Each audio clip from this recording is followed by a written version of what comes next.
And I think with each of my books, they come from a different spark. So I think it's just being open. But I think first of all, ideas come when you set the intention that you want one. Welcome to the Creative Solutions Podcast. On the show, it's my job to tease out the creative solutions my guests are coming up with to change the world through creativity, social action, and mindset. I also give you tips and techniques so you can do the same. This episode is brought to you by my class, Meditation for Busy People, where you'll learn how to relieve stress and discover clarity and joy in just 5 minutes a day. It's also brought to you by the Brain FM app and this podcast's host, Podbean. Also, follow the podcast on Instagram or TikTok and check out our shop for merch, music, and musings. The links are all in the show notes. Hello, and welcome to the Creative Solutions Podcast. I'm your host, Izolda Trachtenberg. Super grateful that you're here. I'm super grateful that my new best friend, who I have so much in common with, is a guest, Jaclyn Goldis. I actually, and even to that, I have a younger sister named Goldis, so it's just really amazing how many things we have in common. I'm super excited to introduce you to her. Jaclyn is a graduate of the University of Michigan in Ann Arbor, like I am, and NYU Law, like I almost was. She practiced trust and estate law at a large Chicago firm for 7 years before leaving her job to travel the world and write novels. How cool is that? Her debut novel, When We Were Young, it's historical women's fiction, was published in 2021 by Hachette Forever. Her next novel, The Chateau, actually the most recent novel, I should say at this point, because it's already out. It's a mystery thriller, and it was released in May 2023 from Simon Schuster, Atria, Bestler Books. Jaclyn, I'm super excited to have you on the show. Welcome. Thank you so much. I'm so happy to be here. It's so amazing how much we have in common. That's what I was about to say. Yes. Yeah. Agreed.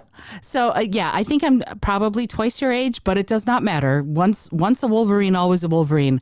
So I would love to just start with that. Actually, you grew up in Michigan. You went to U of M, and what got you from U of M to law school, and then to going, you know what?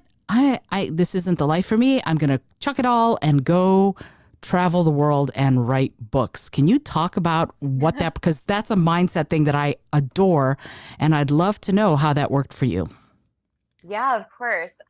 Well, I think I have to start by saying I never actually wanted to be a lawyer, which I know is a funny thing to say, of someone who went to law school and 7 years at a law firm, like you said. So it went down a decade-long path in a direction maybe that I wasn't passionate about and didn't necessarily see a long-term future in. I always wanted to be a writer since my earliest memory. I was always writing stories. Even before I could write, I was like cobbling together pictures from coloring books and making stories out of them. So it was really always my dream and my intention. But I don't think when you're 22 and about to graduate college, at least speaking for myself, that, I had, the savings to go try and do that, and B, had the life experience, frankly, Right. to be able to be writing kind of stories with the depth that I would have wanted. And I wrote a novel when I was 17. That was my first novel. Actually, after coming to Israel on a summer program, I was so inspired. And so I wrote a book set in Israel, which is actually where I live now. But so I wrote that book when I was 17, and I wrote 2 books in my 20s. So I was trying for it. I was kind of running these 2 parallel careers. And why law school? Well, I knew I needed a career that was going to give me security. And I thought I would be good at law. I mean, I was a good writer, so I thought that would lend itself to law.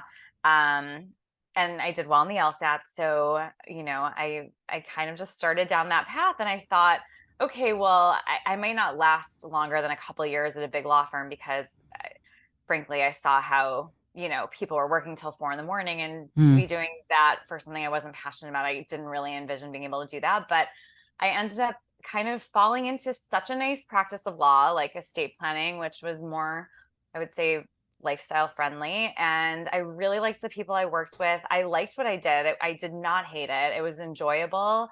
It wasn't like my passion. I still felt this deep desire to be writing novels, but I ended up staying there way longer than I thought. And yeah, at a certain point, I think like for personal reasons and for career reasons, it was like really, it just felt like the right time to leave and to give my writing dreams like a real shot. I really wanted Mm. to devote more time to them. So that's when I Wow. I love that so much. I love left. that. No, I do because I got into American University Law and I was doing music at the time and had to decide between music and the law and kept deferring and deferring and deferring. And then finally they were like, either you come to law school or you don't, you're going to have to start all over. And I went, okay, music it is. And so Wow. it takes a certain amount of courage. Speaking for myself, it took a lot of like, okay, I'm going to just do it. And, Wow. and so for you, when you went, okay, that's it, my creativity deserves to be at the front of my life. Can you talk a little bit about what went into the decision-making process about that? Yeah, I think it wasn't a decision I made with my logic part of my brain. I don't think Mm. anything that I've done since law has been. I, and I think that, I don't know, I think I've been on a spiritual journey like for the past at least 15 years, like Mm. simultaneous. And I just really believe in following my heart over my head, as Mm. maybe crazy that sounds to some people. But I've always had a belief, to be honest, that I was going to make more money writing than I ever did in law. And I haven't proven that yet. I mean, I'm able to make, nice money now, but like definitely not to the level I was making as a lawyer, but I Mm. really still believe I will. Mm. And so I don't know, I think it was just an intuition thing. I've always had this vision of this like career I would have and this life I would have, this creative life I would be able to have.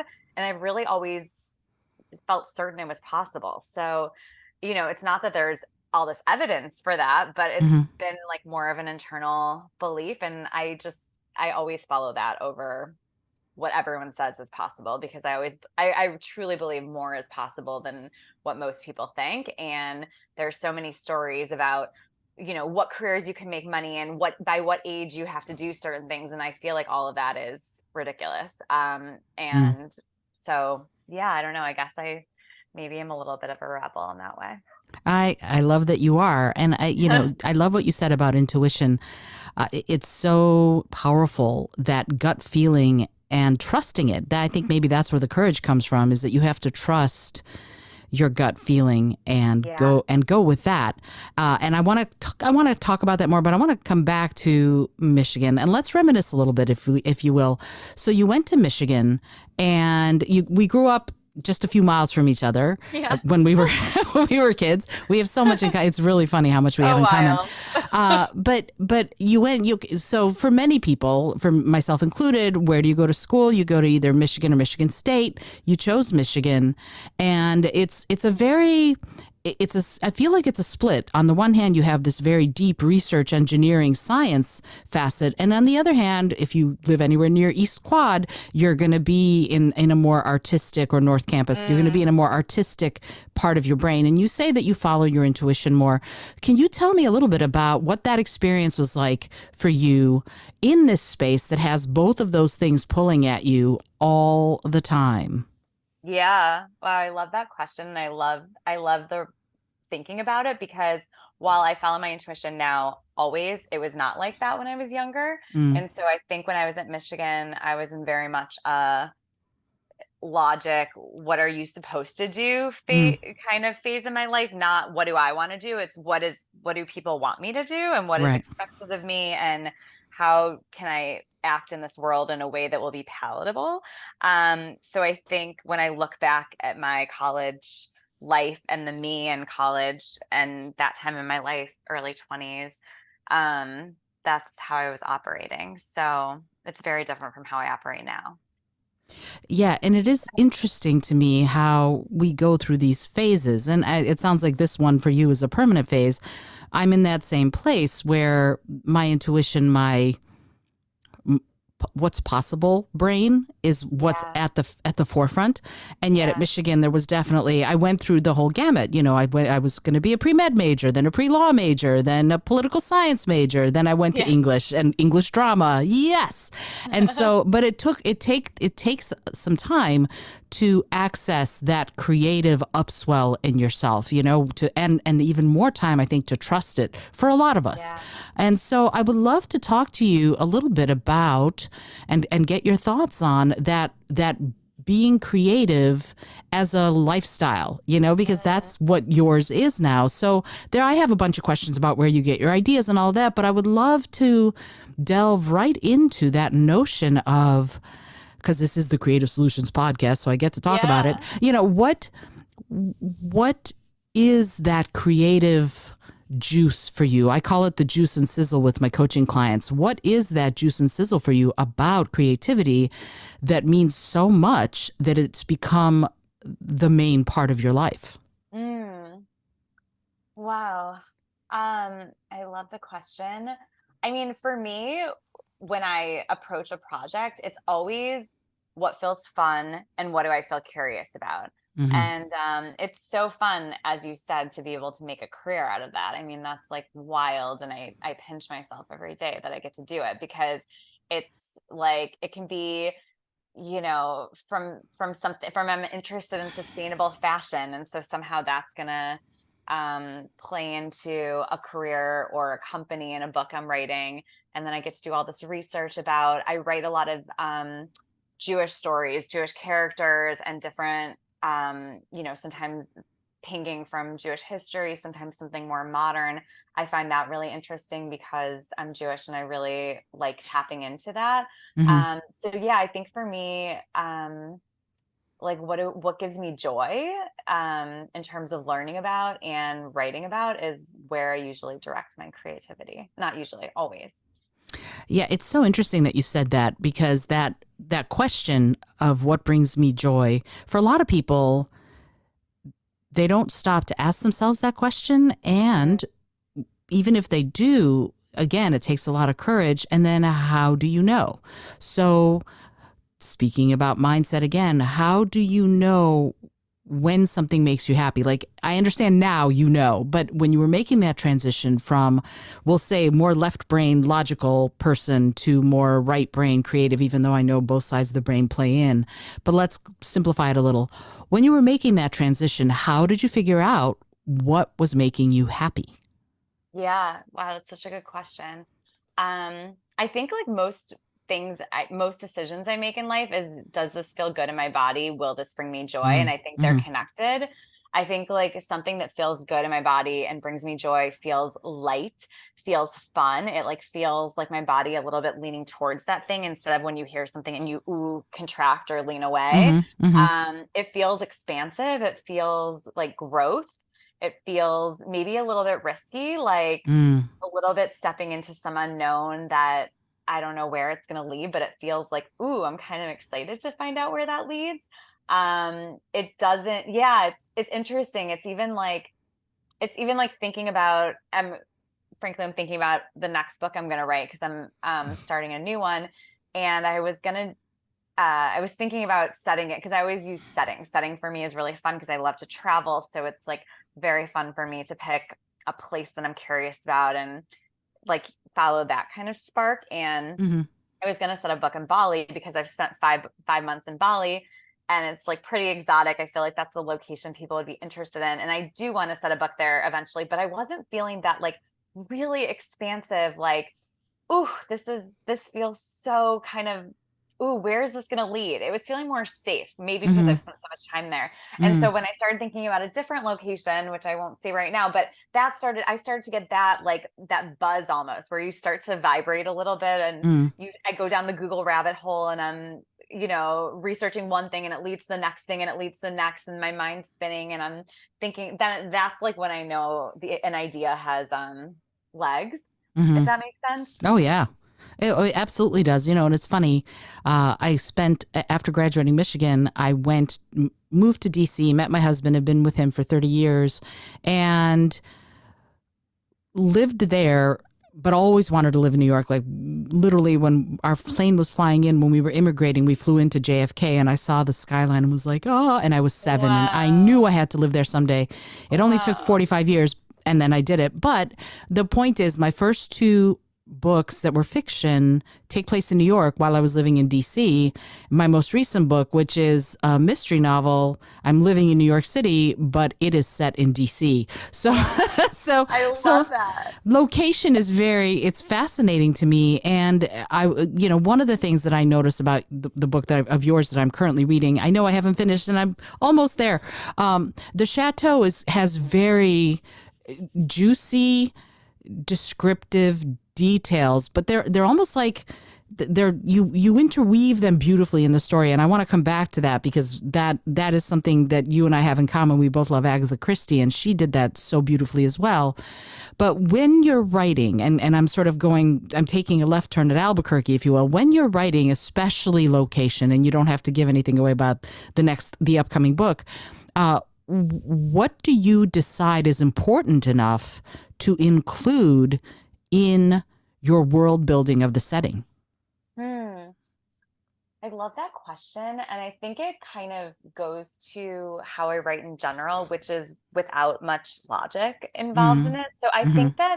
I think that there are concrete decisions I'm making that do have, I mean, I'm making plot decisions with story in mind. So it's not like I definitely don't just like sit down in front of a blank page and just like let the story take me wherever. But I do feel like in setting and in a lot of things, I'm just going with it. Like for me, it's like how I live my life, I think is how I do my books, and which is I like some routine. I like some structure to my day and same with my books. I like some structure to my book where I go in and I know the plot points and I know certain things. And then I like between that to be a lot of freedom so that when I like how in my day I have a lot like to have a lot of space and flow. So I like that with my Mm. books too. And I would say I don't know that I'm thinking so concretely about what do I want to bring in from the setting. I mean, of course, I'm trying to draw on all the senses. And so I know if I'm like leaning too heavily on um visual descriptions that I want to like, because sometimes I forget the smell and the taste, Mm-hmm. those kinds of things. But and I feel like all that's important to really like bombard someone with the setting, but or a reader with the setting. But yeah, I do feel like it's more, and maybe it's because I've written so many books at this point, not all, most of them have not been published, but I do feel like I understand the rhythm of story certainly more than I did with my first, second, third books. So yeah. Yeah, it's so interesting that you said that. And I love that you said that because I know so many writers listen to this show and feel like, oh, I'm a failure if I've written a book and it hasn't been published. And Mm, I love that you're going, the first, second, third, fourth books, they never got published. It's all good. totally. And can you give your advice about that? I would love, Yeah. what advice do you have to especially creatives who are writing when they feel like I've created this beautiful thing and no one's ever going to read it, and that maybe that's okay because the next one will be something different. What are your thoughts about that? What advice do you give to someone who's going through that right now? Yes, I have so many thoughts about that. I think that I think books are a little bit of a mystical kind of entity that you can't really control. You sort of have to follow a book. And I don't think every book's mission is to be published. Mm, I think some books' missions are to teach us, to elicit something from us. And you kind of just have to follow this like magical path of a book. It's like, I don't think you can always force it. And I think for me, you know, the first three novels I wrote, I so wanted each of them. I remember each book, finishing it, and I so wanted each one to be the one that got me the agent. And it was such a disappointment when the rejections are rolling in, and it's like a lot to contend with for sure. sure. But I really believe that each of those books that didn't make it are invisibly present in now my books that do. And I am so glad none of them got published. Looking back, wow, I never want those to see the light of day. And, it's hard to, feel that in the moment. But I do think when I look back at those experiences that there was some sort of intuition, I think at a certain point that like the book had reached the end of its path and this book wasn't going to be it. And kind of honoring that book for, wow, you taught me a lot, like, because I kept doing better. And I think if you can see your improvement, you're on the right track. I don't think it's that you have to have that external marker of I got an agent or a publisher to know you're on the right track. I think as long as you see your growth and you feel like you keep getting better, then it's like, just keep going. And I'm so glad that I didn't, choose to spend, say, 10 years on one of those books and just keep pushing it into I'm glad I think it's a really important skill to be able to know when something's done and to move on. And I'm so glad I moved on. And yeah, I've become such a better writer because of those books. So I'm so grateful for them, because it's much easier for me to write a book now. It's much easier. It's much more fun. It's much more seamless. So I'm grateful for them. And I think I teach workshops sometimes, and sometimes writing retreats. And I do see people who get very stuck on a book, like this one has to be it. And I guess my advice is, don't get stuck on, be willing to move on, be willing to try something different. There's no failure, because every book teaches you something. And especially if you have fun with a book, if you can like try to find joy within the writing, then the external validation of it matters a bit less. So yeah. Yeah, I love that you said that. And what I tell my coaching clients is, when you're done, be done. You have to sort of put the final punctuation point on it, mark at the end, and maybe you'll come back to it, maybe you won't, but the other part of it is, don't throw it away. As in, you might find that there's something about that book that is important to you 20 years later. So don't discount it completely, but it doesn't have to, like you said, it doesn't have to be published. And it's interesting, when I go back and I read my early books, I go, oh, I tried really hard. You are where you are in the process. And so I would love to ask you, I keep feeling like I'm going backwards, but I'd love to ask you, let's back up a little bit and ask you where your ideas come from. Now, you mentioned you like to do setting first, and you write a lot of Jewish stories or Jewish characters. But when you made the decision, for example, it's not going to be Bali, it's going to be this other place. Is that your intuition, or is there a muse? Is there you're reading the newspaper or scrolling through Instagram that comes up and you listen to it? How do you follow those breadcrumbs? Yeah. Ideas are so interesting. I could talk for forever about them. I find it so fascinating where ideas come from. It's like the birthplace of something is so fascinating to me.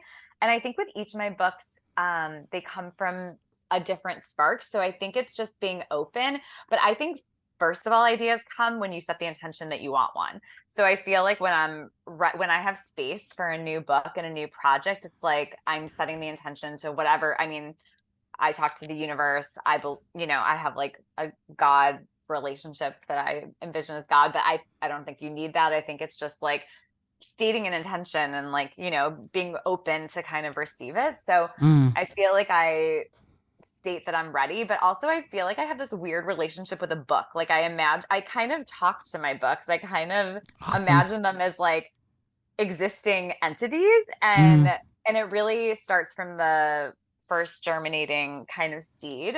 So I think it's like it's a conversation where sometimes like I said, it does start with place. Usually for me, it's like picking a place, and usually picking a few different kind of motifs that then are threaded together.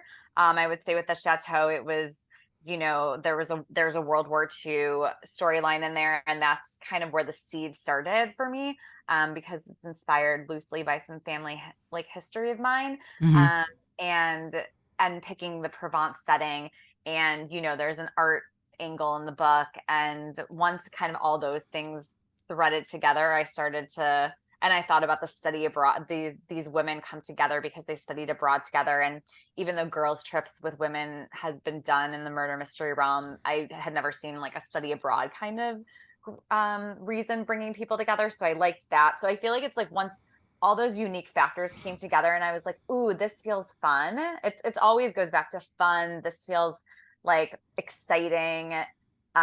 This feels like it could be joyful for me to write. Yeah, that's when I start to feel like, ooh, and then it takes off from there, because obviously then morphs into characters and subplots and whatever. But I feel like I start with those, 4 or 5 like seeds that kind of weave together. I love that you said that they weave together, because here's my next question. Yes. What happens when it's not working? In other words, you're writing and you've written yourself, you say you write by intuition. Have you ever written yourself into a corner and gone, oh, this makes no logical sense with what I wrote 150 pages ago? Has that ever happened? And if so, how do you deal with that? So I do like, it's interesting describing it because I do plot pretty significantly. Hmm. Um, so it's like, but still within, I might write a 10 or 15 page synopsis before I start a book. That's like what I've been doing lately. Partly because my publisher wants it, but also I like plotting in that way. I like knowing the contours of book, and I did with Chateau also, but I still feel like within that there's a lot of freedom. There, like when you ask the question about setting, there's so much freedom to expand, and there's so much freedom to expand into character realms. So I usually do know the plot points, and I do know Hmm. the book's going to work in that way. So I feel like at this stage, no, I don't feel like I'm writing myself into a corner, but that doesn't mean that certain things don't work. I feel like there's always, I don't know, my experience has been with each book, there's like always some challenge where it's like, how is this going to work, Right. and I have a book coming out next year, and that's done, and in that one specifically, there was something that I was like, I don't think this is going to work, I just don't know how to make this work, and I had the whole plot, it was otherwise working, but there was just one thing I couldn't figure it out, and I knew if I didn't figure it out, the book just wasn't going to work. And I think that in that scenario, I lean back on my overriding, superseding belief always that it's working. Somehow I know this book was given to me because I am supposed to be writing it. And so obviously this point that I'm frustrated over and, sometimes go into derail into this thinking of like, this is going to torpedo the book. Then when I step back, I'm like, no, it's going to work. It's somehow going to work, and it's going to take the time it takes to figure it out, but it's going to work. Mm. And, that's what happened. It took a couple of months, and then I had the light bulb moment and I figured out how to make it work. And the cool thing is like, usually when that happens, I figure out a way to make it work that makes the book so much better than it would have been if I hadn't figured out that piece. Right. So yeah, I feel like some of that stuff is like the magical kind of part of writing, but also the part where you have to have patience and you have to let a book just like kind of marinate in you. And I feel like for my practical tip in that, at least this is what works for me, is I need space away from technology and in nature. So I live Mm. next to the beach. I every morning go on a 45-minute walk on the beach, on the sand without my phone, and I usually do the same thing at sunset too. So that is like, for me, I mean, it's mental health and like just Oh, yeah. healthy health, like a health thing, but it's also to me work time, because when I'm in a book, oh my God, I can't even explain the amount of ideas I get. Like, it's like I'm always, when I'm writing a book, at least the first draft, I'm always like preparing in the morning, kind of like, okay, this is the scene I'm going to write. I'm like kind of almost visualizing how it's going to look. And then on the beach, I have so many ideas of, oh, do this, do this. And, I run home, and if I'm on edit stage and something's like maybe needs to be massaged and I don't know how to do it when I'm walking on the beach, always the ideas download. So I do think it's also, if something's not working or it's going hard, it's like opening up space to get the answers of how to resolve it, because I think it's hard to figure things out when you're just like mired in technology, and when you're not like in a receptive mode. Yeah, that makes so much sense. And I do it a little differently in that when it's a thorny problem, I will tell my brain to think about it before I go to sleep. Like I make that Oh, the I like last thing that. I Love that. think, and then Love I that. often wake up in the morning with the solution right in front of me. And so, and Love and that. it's actually interesting. This is an Israel story. I learned the multiplication tables in Israel when we were living in Israel, when we were immigrating. My father wrote them out to me. 1 times 1 is 1, 1 times 2 is 2. And he wrote them out till 9 by 9. And he had me read them all out and then put them under my pillow right before I went to sleep. And I woke up the next morning and I knew the entire multiplication Oh, table. I love that So story. we Oh, were that's the best story. we were living in B'nai Brak at the time, and it was just so fascinating. I was 7, and I think about it now and I'm like, how did exactly that work? But my subconscious went, oh, this is what you need to know. Great. And then plop, here it is. So that aspect of you taking the time out in nature by the water, which is the ocean is my favorite place. Mm, When you're there, you say you run home. Do you ever lose ideas in that run home, or are you able somehow to keep the ones, like I say, keep the best, lose the rest? But what happens if an idea goes bloop bloop bloop? I'm out of reach now. What are your thoughts about that, and how do you approach that? yeah.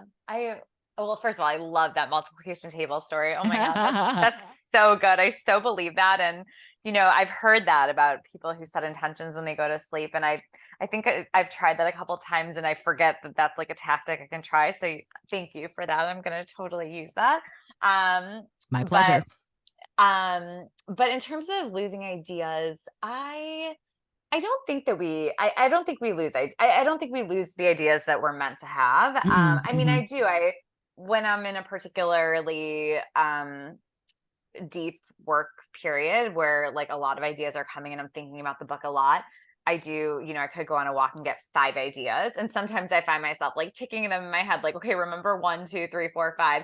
But yeah, I don't know. I feel like they come. It's like I don't feel like I'm gonna miss something. So I'm not super precious about it. I mean, I do carry a notebook with me a lot and I write in my notes app on my phone. So when I'm, not on the beach, I would obviously be, you know, jotting down my idea if I had it. But yeah, I don't find that I lose ideas.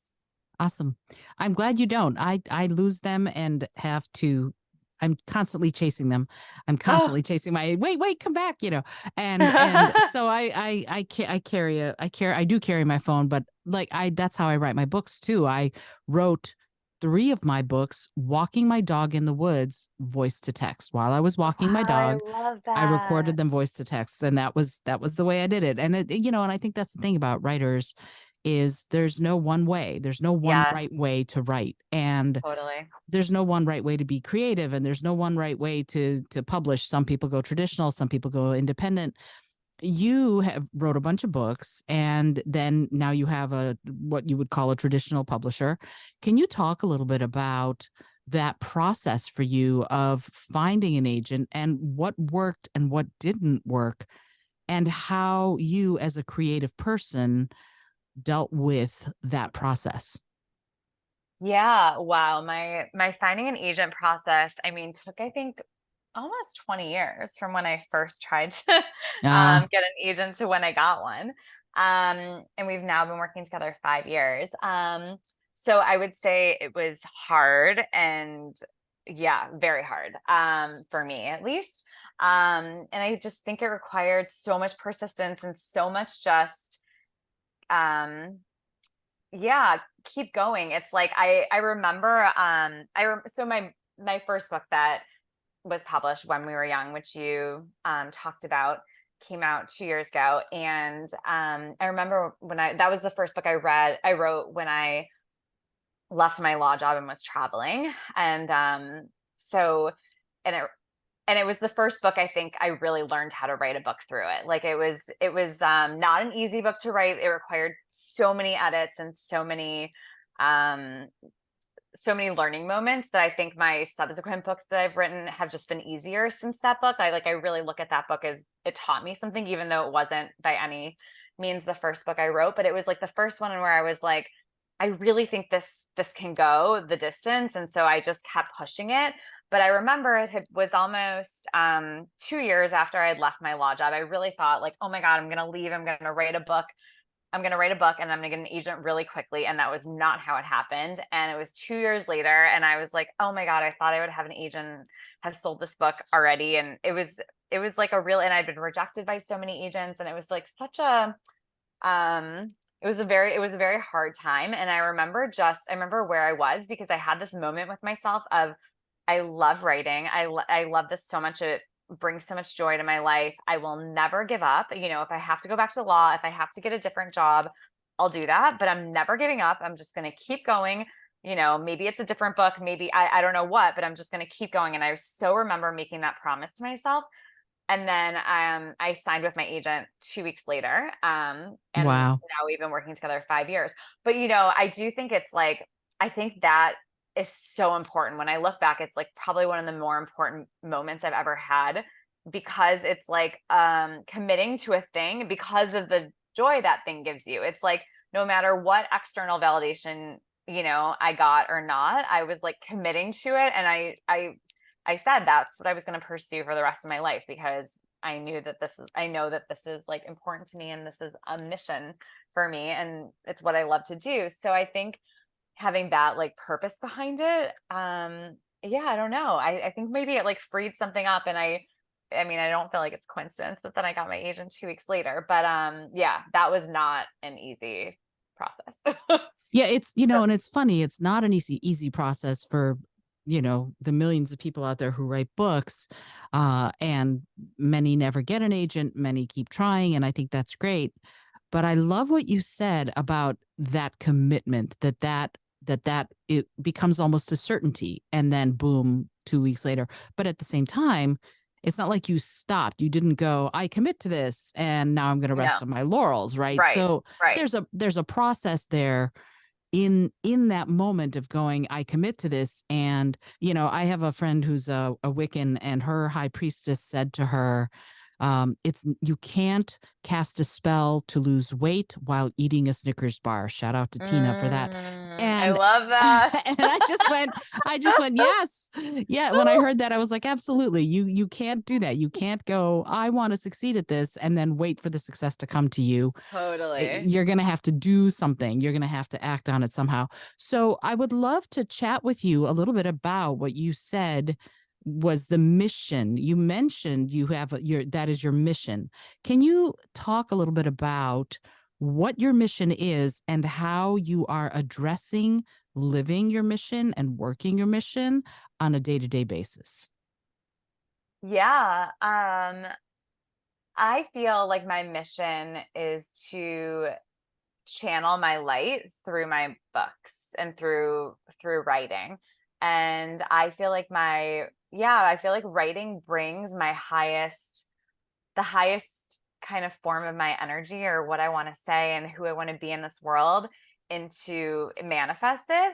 And Mm, I feel like personally, you know, my entire life as a reader, I've gotten so much joy from other people's words and from their books. And it's like, and I think that joy means something, you know, it's like there's so many ways to contribute to the world. And, you know, my sister's a humanitarian. And so she was, you know, for instance, living in Nigeria and going to the north of Nigeria to, you know, help the refugees in Boko Haram. And it's like so meaningful, you know, and I'm not going to say what I do is more meaningful than what she does, but I'm saying that we each have our own ways of like spreading our light. And I feel like my mhm. sister is completely in her highest way. And I feel like writing for me is in my highest way. And I think it's like any way you can add joy to the world and add more light and add, you know, like that's, I think, how we make a better world. And so I know for me personally, I've been so touched by, as a reader, by other people's books. And I feel like it's such a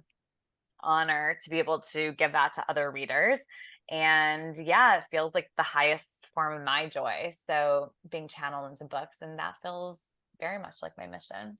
And also, like, you know, as part of that, writing Jewish stories, being able to tell stories that feel meaningful to me in some way, it feels important, and it feels like a way to affect change, you know, through entertainment. I would always want to foremost entertain people. It's like I'm not trying to write a textbook here, but I do Mm. feel like through story, it's such a powerful way to teach people things and to maybe expose them to things they don't know, and that to think about things in a different way. So I feel like that's a very cool opportunity as an author. I completely agree. And it's always best to me when it's almost incidental to the story. In other Yes. words, people will learn as part of being immersed in the world of the book that you've written, which I Yeah, love. And totally. so that yeah, woo, yeah, you and I are peas in a pod. And it is interesting. My most recent book is all about a professional tarot card reader who works with the police to solve crimes. She's the Oh, detective in the mystery, I love it. and and I read tarot professionally. So what's interesting about that to me is what a lot of the reviewers have said about the book is like, I feel like I learned how to read tarot through watching your character read tarot in the book. And Oh, it I was love it. unintentional, but it was, there it is. And so I love that we can learn through the books that we adore. And that brings me to my next question. Who are your favorite authors? I love it. By the way, as a sidebar, of course, because I feel like we're the same person. I loved tarot also. And the book I just finished doesn't have a tarot reader detective, but there's like a tarot reader who contributes to solving a crime. So I love that we have so Awesome. much synchronicities. But who are my favorite authors? Well, definitely Agatha Christie. I mean, I adore her, and I feel like I read her late. I don't know, late, but like I read her in my early 30s, Mm, and I can't believe I didn't read her before. I don't know why I didn't. And I just binged like every single book she's ever written, and mm. her autobiography and her memoir about archaeology, and yeah, every love. I really love I would call my books like maybe, well, I mean, I only have one thriller out, but my next thriller also is in this vein. I feel a little bit like they're happy murders. So they're not like creepy murders. And I personally am very sensitive. I have a hard time um reading things that are really, really horrific. It really I don't know, I'm too sensitive for it. So I don't feel like that's where my writing goes, and it's not really where my taste is as a reader either. I think like Lucy Foley and Ruth Ware are both doing really cool kind of Agatha Christie like mystery thrillers now, and I really like both of them. I love Daniel Silva. He writes kind of uh political intrigue, international, secret Mossad agent. I love his books. He's an auto buy for me. I really like some rom-com, and how rom-com's getting pretty big right now. So I dabble in some of that. And I read a lot of spiritual nonfiction. So I guess those are my biggest kind of tastes as a reader. Ah, they're awesome. I'm gonna have to. I don't know Daniel Silva, but I Uh, love reading about any book where there's a Mossad agent. I'm like, yes, oh, I am you need there. to read him. So He's so good. He has a new book out next week, and he's my auto buy. So I will be getting it to my Kindle. yeah, for sure. I'm gonna have to check him out. I love. Yeah. I took a class at Michigan with Professor Joe Blotner. May he rest in peace. What a great professor. It was a spy novel class where we got to, I Wow. know, it was That is amazing. so cool. Oh my We God, that read did not exist when I was at Michigan. And I would have hopped to that class. That it. sounds so good. It was so good. We read so many, Spy Who Came In from the Cold, Quiller, Tremor of Intent. If you've never read Anthony Burgess's No, Tremor of Intent, Anthony no. Burgess wrote a spy novel and it is brilliant. So I Oh my highly, God. highly, it I'm was writing it just down. reprinted. It was just reprinted a few years ago. It was out of print for a while. It is, I love Burgess anyway, but it's brilliant. So yeah, Wow. that whole notion of like the titillation of that kind of stuff. And it's interesting to me that you said that you write in many ways the same level, I guess, as you read. You said, Yeah. "Oh, I'm too sensitive." I don't think you're too sensitive. I don't think there's such a thing. I think you're just sensitive where you are, and Yeah. and you have to know what you like. You have to Yeah. know what works for you as a reader as well as a writer. It is interesting though that like I'm thinking about my own books and I'm going comfort zone. Where's my comfort zone with what I read versus what I write? And Hmm. am I overstepping? I'm going to have to give some thought to that because that's very interesting. I would like to shift gears a little. I could keep you here obviously for the next 6 hours, Jaclyn, because we have so much to talk I about. would be happy. Um, but I hope you'll come back when the next book comes out Oh and my chat God, I would more. love to. This is so much fun. But I would love to something I read about you You said, you know, you were talking about changing the world, and you said that changing the world starts with having an emotion about something, and books that make readers feel seen. I would love, love, love to hear what your thoughts are about that notion, about through your books. You said that you're trying to bring your light into the world that way, but what do you believe makes readers feel seen in your books? Like, what about your books is that thing that makes someone go, yeah, she's speaking directly to me? Hmm. I think like I think going there with our own vulnerabilities as authors is important. I think because I think that's how we can really mine our characters. And I know for myself as a reader, when you're reading in the interior lives of people. So it's not really, what we get in our day to day query how deep it is. Obviously sometimes you go deep with the people in your life, but a lot of things are surface. And I think books are such a um beautiful way to see people's inner thoughts and inner lives and see what their traumas in their past, why they've caused them to act in a certain way.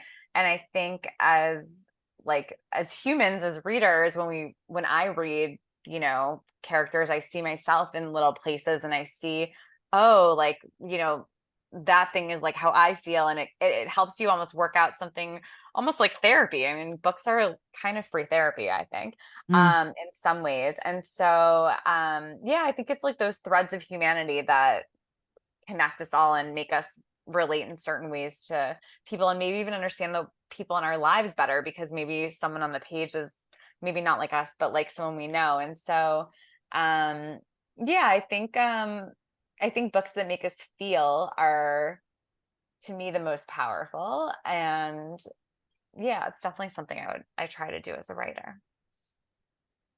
that's, I love that. And okay, so I'm going to ask this question, and it's a little weird, but I'm going to ask it anyway.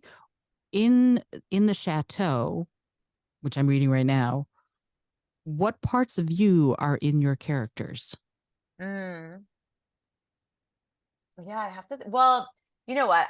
The character of Jade, she's the only Jewish character Mm, of the girlfriends, and she has a family history. She has a father who um kind of survives the Holocaust, or not in concentration camps, but as a hidden child in France. And I guess that's a spoiler, actually. Now that I think of it, is that a spoiler?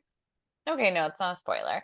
Um, Not really, but and she has a child who there was like an anti-Semitic incident, like slurs said against her child at school.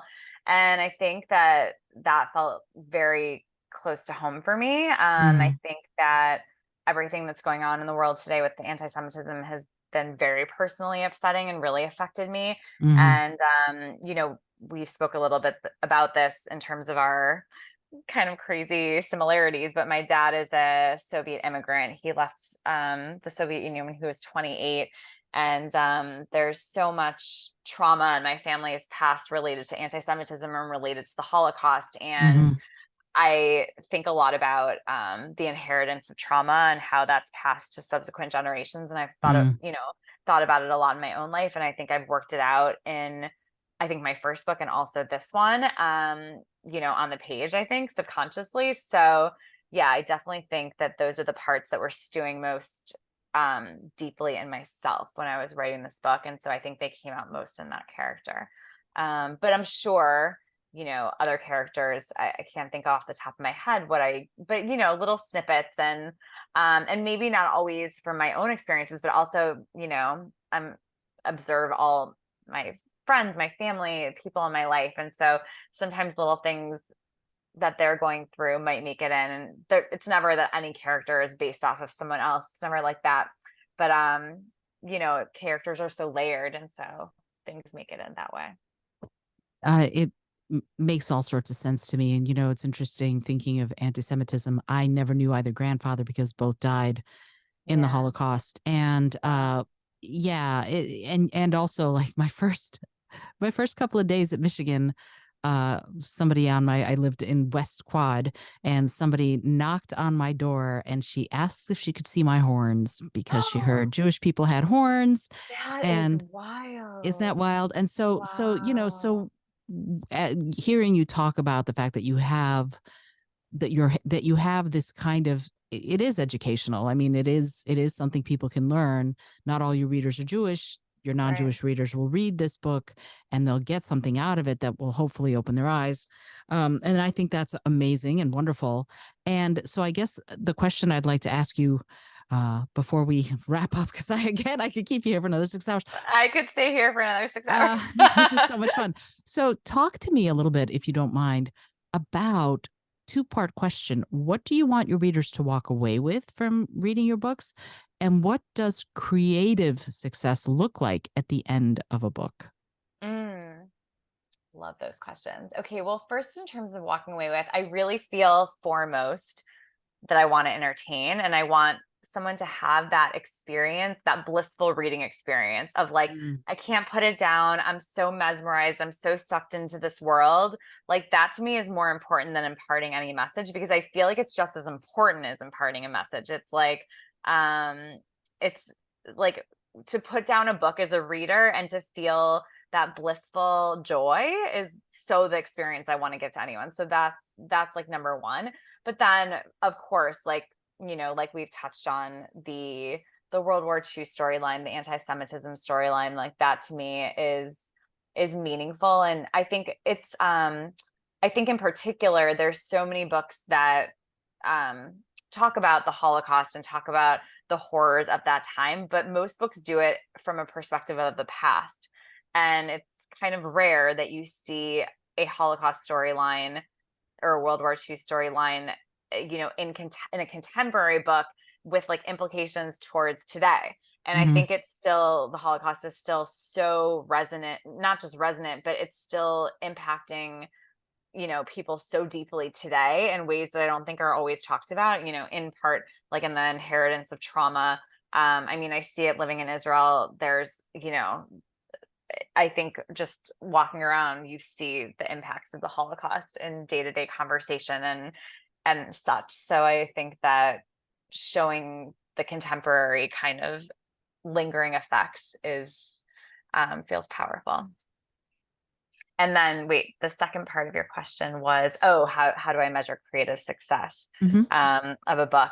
And I would say for that, truly, I really mean this.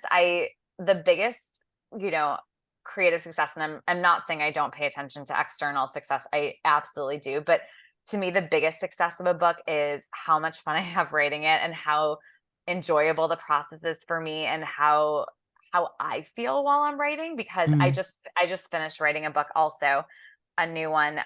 So I can speak to, and it's always like the last month of a project, I feel like I'm almost on a high. It's like the book is pouring out of me. It feels very consuming. It feels so fun. And so that to me is honestly the biggest success of the process. And then of course there's the external success where it's so beautiful and wonderful. And I feel so blessed, if my agent loves it, if my editor loves it, if readers love it, if reviewers love it, of course. And not everyone does. Let's be honest. There's always going to be rejections from no matter what stage you are at this game, like some readers are not going to like it. Some reviewers are not going to like it. So I think it's like, I try to pay attention to that as little as I can. Of course, sometimes those negative voices get into my head, but I try not to get too caught up in it. Sometimes that doesn't work, but yeah, mostly I try not to get too caught up in it, because it's kind of, I heard something someone said, which really resonated with me, which is like, once you're done with your book, you don't need to babysit it. Like, it's not your job to be babysitting it as to how everyone reacts to it and what happens with it. It's kind of like, I finished my job. I wrote this book. I'm going to promote it as best I can, but then it's kind of out of my hands. And the rest is like, not really my business, so yeah. I love that so much. And I think of what RuPaul said in her book. And she said in her autobiography, what people say about me behind my back is none of my business. And I love that. that was one of those truism moments. I've had a few of those in my life. I love that too. Yeah, it's very, I love it so Yes. much. Uh, so before I let you go, I have a couple more questions. First of all, if somebody wants to find out about Jaclyn, and every time I see your last name, I'm like, it's not Golda, which is my sister's name. It's Oh, Goldis. yeah. So if somebody wants to find out more about you and more about your books, where should they go? Yeah, well, I have a website, jaclyngoldis.com, so you can definitely go there. And at Jaclyn Goldis on Instagram is where I'm most active on social media. All right, very cool. I will put those links in the show notes so that we get I'll get you that stuff. And also, if it's okay with you, I'd love to put the cover of at least the Chateau in the show notes Yeah, too, so yeah, that people can see what that looks like. That would be super fun. All yeah, right. perfect. Excellent. All right. I have one last question, and it's a question I ask everyone who comes on the show. But before I ask it, Jaclyn, I want to say thank you so much for joining me. This has been such a joy to get a chance to talk to you, Oh, especially about something that we have so much in common. wow, I feel the exact same. Such a joy to talk to you. I really can't, my mind is blown at how much we have in common. And It's it's just so fun to chat. Yeah, Yeah, super fun. I've had a blast. Oh, I'm glad. I'm really glad. So this is my last question I ask everybody who comes on the show. If you had an airplane, environmentally friendly, of course, that could skywrite anything for the whole world to see, what would you say? Oh, that's the best question. Wow. Okay. I need to take a moment. Take your time. Ba ba ba ba ba ba ba. I'll just sing the Jeopardy theme song for you. Wow. This feels momentous. I'm still thinking. It's not a problem. It's not a problem. While you're thinking, I will say the following. You have been listening to the Creative Solutions Podcast. I am your host, Izolda Trachtenberg. I've been speaking with author and world traveler Jaclyn Goldis. You need to obviously go check her out. And actually, she and I have decided we're the same person, basically. So you're going to have, if you like what I'm doing, you're going to love what she's doing. And check out the Chateau. I'm in the middle of reading it, and I am loving it. It's like reading modern Agatha Christie. That's sort of the way that I would review it. If I were reviewing it, I would say that it's like reading a modern Agatha Christie novel. So contemporary, but also some stuff that takes place 70 years ago. You're gonna really enjoy it. I think it's a really cool book. So now back to you, Jaclyn. Any thoughts on your comment about this? I think I would have it I would skywrite um you are beautiful and amazing and perfect and all is so well. I think that's what I would skywrite for I anyone to love see. that. That is so great. It's funny. A few years ago, I've done 600 episodes of the show, and I asked this of everybody, and I did this episode where all I did was take that little bit of advice from everyone who's been on the show, and people have said that it is the most uplifting, wonderful thing to just listen. It's 3 minutes long or 4 minutes long, Oh just my God, I listening want to to. listen to Yeah, that. it's so cool just to have that boom, boom, boom of people Wow. giving you this incredible life-changing, life-altering distilled advice. It's Wow. so much. I want to listen to that. Can I listen to that on Yeah. your Oh yeah, on the yeah. podcast? I'll Oh, send you. It's a podcast episode, so I'll send you the link. All right, wow. Jaclyn. Again, thank you so much for taking the time to be on the show. I appreciate you. Jaclyn Goldis has been here with me talking about writing, creativity, intuition, inspiration, and how to live your best frickin' life. Until next time, this is Izolda Trachtenberg. I'm reminding you that mindfulness and creativity go hand in hand. Please remember to be both mindful and creative. And as always, be bold, be creative, and most of all, be kind.